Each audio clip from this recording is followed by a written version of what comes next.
The gospel authors took liberties in telling their stories in a flexible manner. Nah, di sinilah kita lihat salah satu cara bagaimana penulis kitab Injil menceritakan dengan kebebasannya sendiri.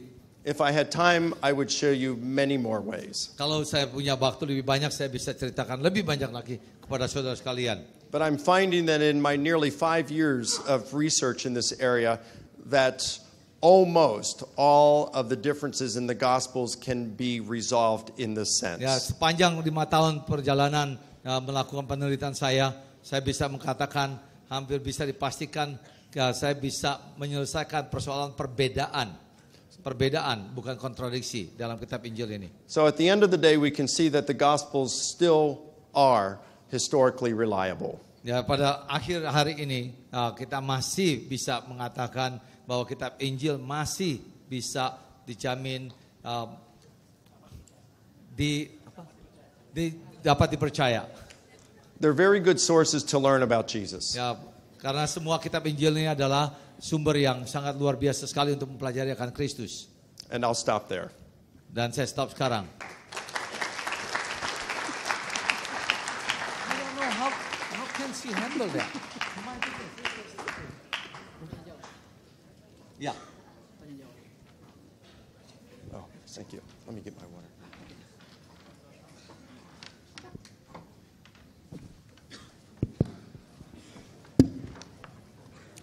Baik, ada beberapa pertanyaan yang sudah masuk.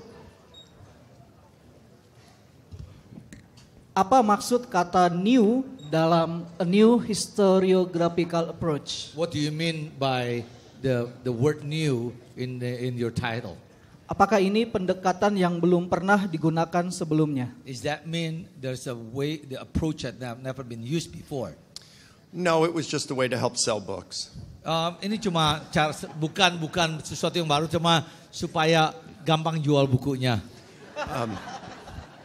Actually, it is a new way because prior to my big book on the resurrection, no scholars had actually laid out a detailed historical method on how to approach the question on whether Jesus rose from the dead. Ya, sebenarnya memang dalam buku saya yang tebal itu mengenai kebangkitan Tuhan Yesus belum pernah ada sejarawan yang menulis dengan cara ini dari sisi sejarahnya. And then followed that method through to the end and actually compared different hypotheses and assessed them for how well they fulfilled the criteria. Dan meneruskan dengan metode yang sama itu sampai kepada akhirnya dan membandingkan beberapa hipotesa untuk menyatakan kebenaran cerita itu.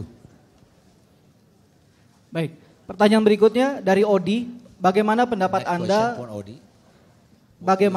Anda tentang pendapat bahwa Injil Markus pada versi awal tidak mempunyai cerita tentang kebangkitan Yesus?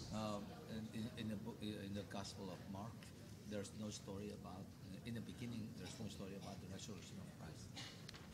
The resurrection? Yeah. Okay, you mean in the end? Yeah. Di akhirnya atau di awal? Injil Markus pada versi awal. The early version. Oh, okay. Yes, it is true that our oldest manuscripts of Mark's Gospel, there is, it stops with saying that Jesus, the angel announces to the women that the tomb is empty because Jesus has been raised from the dead. Ya, memang betul dari manuskrip yang awalnya bahwa dalam kitab Markus dikatakan bahwa malaikat mengumumkan bahwa Tuhan Yesus sudah bangkit dari kematian. It's accepted by most scholars that the last 12 verses of Mark were a later addition. Dan diterima oleh kebanyakan ahli-ahli Alkitab, 12 ayat terakhir itu adalah tambahan. But this really isn't a problem because Paul wrote years before Mark penned his gospel, and he mentions the resurrection, the bodily resurrection of Jesus. Ya, betul memang, tetapi kita perhatikan bahwa Paulus juga dalam tahun-tahun yang mendatang menuliskan mengenai kebangkitan Tuhan Yesus. And Mark's gospel ends at chapter 16 verse 8. It's very awkward. Ketika kalian melihat kitab Markus berakhir pasal 16 ayat 8 sangat janggal sekali. It said after the women got the message from the angel, they ran away and out of fear and trembling said nothing to nobody. Ya, karena diceritakan bahwa ketika malaikat mengumumkan kepada para wanita itu, mereka lari dengan ketakutan tanpa berkata apapun juga. And that's how Mark's gospel ends. Ya, disitulah kitab Markus berakhir. This has led many scholars, good scholars, widely respected scholars, to hold that the ending of Mark's gospel was either lost or Mark died before he could Sehingga complete it. kebanyakan para ahli Alkitab yang terhitung betul-betul ahli Alkitab yang menyatakan bahwa bagian akhir penutup dari kitab Markus ini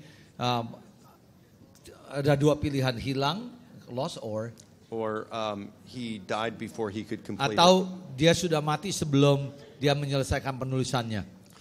So we may never know why Mark's gospel ends so abruptly.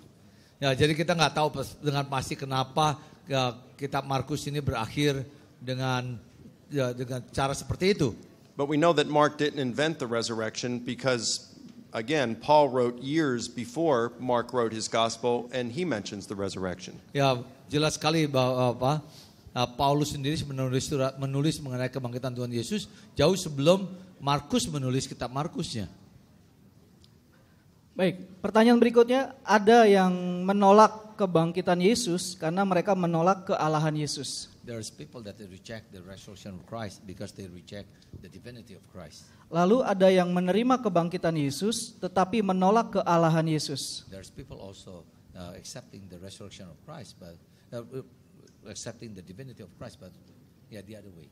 One accepting the resurrection, rejecting the divinity of Christ. The other one accepting the Divinity while rejecting the resurrection. That's right. Dari sudut historis, sebuah pembuktian akan realita kebangkitan Yesus menunjukkan apa bagi kekristenan sendiri? Yeah, from the historical point of view, the resurrection of Christ proving what to the Christian. Okay, well, whether Jesus thought of himself as being God in some sense is a different issue than whether Jesus rose from the dead. Hal mengenai Yesus menyatakan dirinya sebagai Allah adalah hal yang berbeda dengan kebangkitan Tuhan Yesus. I think there's good historical evidence to show that Jesus did think he was God in some sense. Ya, from the historical. Yes, I think there's some good historical evidence to show that Jesus thought he was God in some Ya, sense. dari bukti-bukti sejarah, ya, kita bisa pastikan memang Yesus menyatakan dirinya sebagai anak Allah. But the historical evidence for that is not as strong as it is for Jesus' resurrection. Bukti-bukti itu tidak sekuat dibandingkan dengan bukti-bukti kebangkitan Kristus. So, a historian could admit that Jesus rose from the dead and still not believe that he thought he was God. Sehingga mungkin saja seorang sejarawan percaya bahwa Yesus bangkit dari kematian, tetapi tidak percaya bahwa Yesus adalah anak Allah. I do make a historical case that Jesus did think he was God. I had a public dialogue with the New Testament scholar at Yale. Ya, saya juga membawa suatu kasus dalam perdebatan dengan ahli perjanjian baru di Yale mengenai kealahan Yesus. They can, if anybody's interested, they can watch that. Just go to my website, risenjesus.com, and they can find it. Kalau kalian tertarik untuk melihat perdebatan itu, bisa ke websitenya Dr. Licona. But I do think Jesus' resurrection verifies that he is the Son of God. Nah, tapi saya juga, menurut saya, kebangkitan Tuhan Yesus jelas sekali menunjukkan bahwa dia adalah anak Allah. In Romans chapter 1, verses 3 and 4, dalam Roma pasal 1 ayat 3 dan 4, Paul says that Jesus was declared the Son of God with power by his resurrection from the dead. Paulus mengatakan bahwa Yesus Kristus menyatakan dia adalah anak Allah melalui kebangkitannya. So the early apostles believed that Jesus' resurrection confirmed his claim to being God, the Son of God. Ya, para rasul-rasul pada abad itu percaya kebangkitan Tuhan Yesus merupakan bukti kealahannya. Ada lagi Pak, apakah setelah Anda menemukan semua catatan, data, dan kebenaran akan kebangkitan Yesus, All the data and the Anda sudah tidak pernah ragu-ragu lagi You akan have iman Anda? You have no doubt anymore about his resurrection. Well, that's a good question.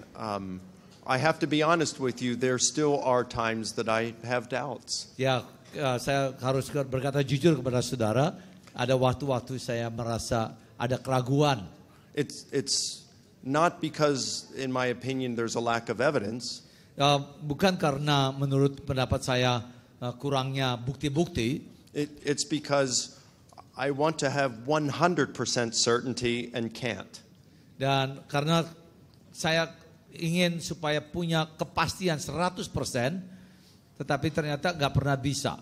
And honestly, if I had actually seen Jesus rise from the dead, I would believe he rose from the dead, but I would still have doubts about his claims to who he is, because it's like, how can I know for sure that he's not an alien from another planet trying to pull a trick on me?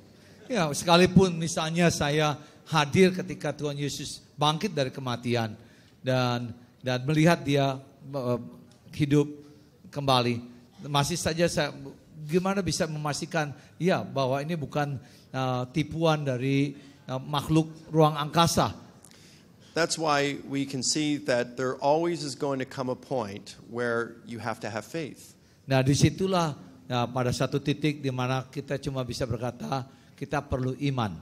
It took me more than 30 hours to fly from the US to Indonesia. Membutuhkan lebih dari 30 jam buat saya terbang dari Amerika ke Indonesia. I flew over a very large body of water. Saya terbang di atas air yang begitu besar sekali. At 40,000 feet. And you think about that, that's kind of scary. Ya, terbang 40.000 kaki tingginya. There's no way. Mengerikan sekali. There's no way that I could know with 100% certainty that I was going to make it here safely. Dan tidak ada cara apapun yang bisa dengan meyakinkan saya 100% bahwa saya pasti tiba di Indonesia. But there was enough good data out there to suggest that I would, and so by faith I got on the plane. Tetapi saya sudah melihat begitu banyak data ya bahwa saya pasti bisa tiba di Indonesia, dan saya punya iman percaya kepada data itu juga. I cannot prove with 100% certainty that Jesus rose from the dead and is the Son of God. Saya tidak punya bukti-bukti untuk yang 100% bahwa Yesus adalah betul anak Allah dan sudah bangkit dari kematian. But as a historian, I can say that I think the evidence is good enough for me to get on the plane or to trust Jesus with the salvation of my soul. Sebagai seorang sejarawan, And God agrees. Now you lost it. Yeah. There's enough evidence for me to trust that. Sebagai sejarawan, saya punya data yang cukup untuk percaya bahwa saya bisa terbang dan tiba di sini, dan begitu pula percaya Yesus adalah anak Allah. And the thunder said, that was God saying, you're right. Dan sudah di-prove oleh Halilintar. Kata kuncinya iman dan dikonfirmasi oleh Halilintar, kata Pak Michael. Baik saudara, 1-2 penanya lagi, penanya langsung mungkin. 1-2 orang lagi sebelum saya tutup. Langsung aja pakai mic. Ya, Pendeta John Virgil, silakan. Satu lagi mungkin siapa? Sudah. Ya. Terima kasih untuk Dr. Michael Licona yang telah membahas sesuatu hal yang begitu indah tentang pembuktian. Ada seorang yang bernama Henry Morris, dia menulis demikian. Hukum bukti yang terkenal berkata bahwa kesaksian dari beberapa saksi mata yang berbeda, masing-masing melaporkan dari sudut pandang mereka secara khusus, memberikan bukti yang paling kuat apabila kesaksian itu memuat perbedaan yang dangkal yang menyelesaikan perbedaan itu melalui penyelidikan seksama dan secara dekat. Mungkin inilah salah satu bukti atau situasi sebenarnya dengan berbagai saksi tentang kebangkitan Yesus Kristus. Bagaimana menurut pendapat Pak Michael Licona? Sekali saya nggak bisa translate, Pak. Bisa Oh, iya. saya baca itu, Pak? Saya Bukan bertanya tetapi hanya memberikan, karena tadi sudah berbicara mulai sesi pertama sampai saat ini berbicara tentang pembuktian Pak, bukti. Jadi saya hanya mau meminta pendapat dari pembicara mengenai statement dari seseorang yang bernama Henry Morris. Nggak, ya saya bacakan Pak ke dia Pak. Oh, Karena boleh. saya sulit sekali Boleh. untuk menghafal. Oke. Saya tulis di sini. No, ini ya Pak, catatannya. Okay. This is talking about. He's talking about Henry Morris wrote on his book the law of proof. He wrote on books on how to prove the law to prove something that every witness from the eyewitness that's a different eyewitness. Each one of them should report from the different sides of people can hear. Okay.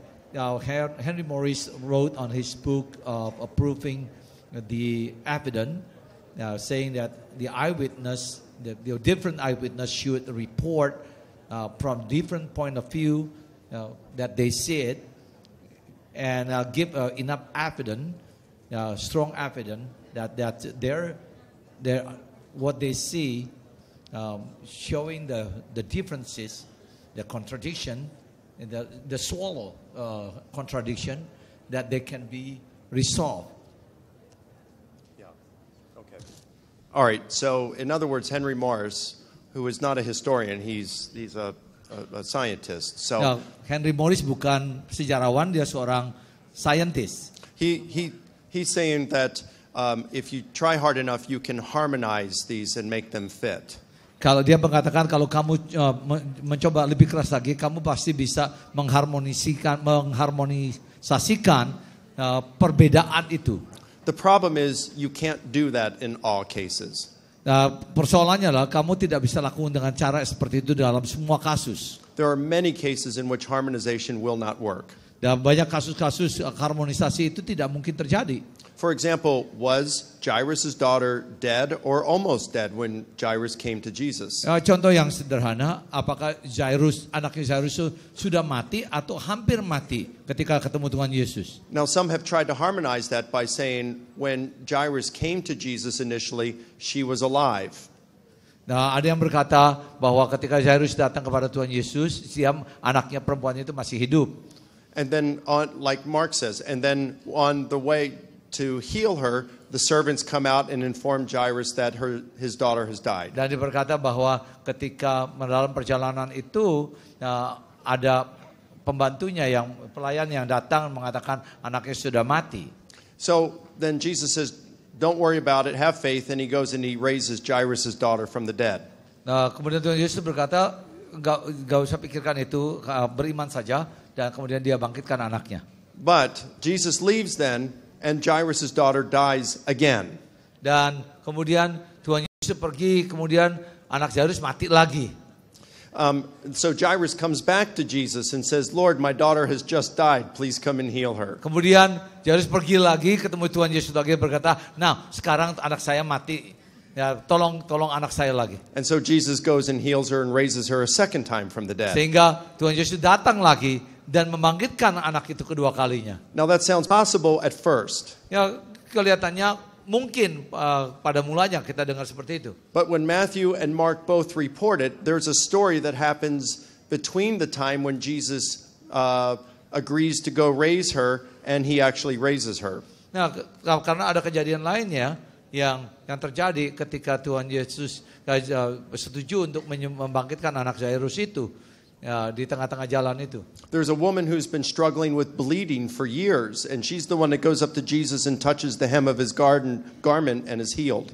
Dan di sana ada cerita mengenai seorang wanita yang mengalami pendarahan, yang menjamah jubah Tuhan Yesus dan sembuh. So if Jairus' daughter dies twice, this woman has to be healed twice. Kalau anak Jairus dibangkitkan dua kali, berarti perempuan ini juga disembuhkan dua kali. So Jesus must have been having a bad day healing with people. Nah, sepertinya Tuhan Yesus lagi mengalami hari yang buruk ya dalam menyembuhkan orang sakit. What ends up happening with people who want to harmonize every detail, Dan adalah hal lagi yang lain yang perlu diperhatikan ketika kita cuma mengharmonisasikan semua yang detil-detil itu. Is they end up subjecting the biblical text to a sort of hermeneutical waterboarding until the text tells us Yeah. what we want to hear. Daripada bergantung pada penulisan Alkitab itu sendiri, akhirnya bergantung kepada konsep hermeneutika yang meluas dan tidak bisa dipertanggungjawabkan. I just think there's a better way to explain the differences in the Gospels. I think there are times when you can harmonize, but there are many times you just can't. Ya, kita harus menemukan cara yang lebih baik lagi dalam mengharmonisasikan cerita dalam perbedaan dalam Alkitab itu. Tetapi saya lagi dikatakan tidak semuanya bisa diharmonisasikan seperti itu. There was one guy. Yeah. Okay. Mr. Sebutkan Michael. nama dan pertanyaan. This is the last one. Ya, terakhir. Ini yang terakhir. Last one. Okay, my name is Emmanuel. Simple questions. There's a story about Jesus ever lived. Yeah, the Jews mentioned about him, and then Pontius Pilate mentioned about him in his report. But is that a proof that Jesus is resurrections out of the Bible? Okay. You want to go ahead and translate that? Ya, So the Jews and even some Roman historians report about Jesus. But is that proof that Jesus rose from the dead? pertanyaannya adalah, memang ada laporan mengenai dari kelompok Yahudi maupun kerajaan Romawi mengenai kebangkitan Tuhan Yesus. Yesus ever lived. Fakta bahwa Yesus pernah hidup ada di laporannya Yahudi, ada di laporannya Pontius Pilatus. But, ya, apakah ada bukti bahwa Yesus di luar Bible, di luar Alkitab pernah bangkit? No. No, Simple tidak. as that. No, but you know, even skeptical scholars are convinced by, as we'll see tomorrow, even skeptical scholars are convinced by many of the things that are reported in the Bible to establish three undisputable facts that are accepted by virtually all scholars who study the subject, and it's those facts that I'm going to use to establish the resurrection. Dari sisi luar Alkitab memang tidak ada, sedangkan dari skeptik sendiri, orang-orang yang tidak suka dengan kekristenan memakai Alkitab dalam pembuktian itu. Jadi sumbernya dari Alkitab. Oke, thank you. Baik, kita berikan aplaus buat Dr. Likona, saudara. Sudah jam 3, kita akan break 15 menit. Ya, sampai jumpa dalam 15. Ada pengumuman?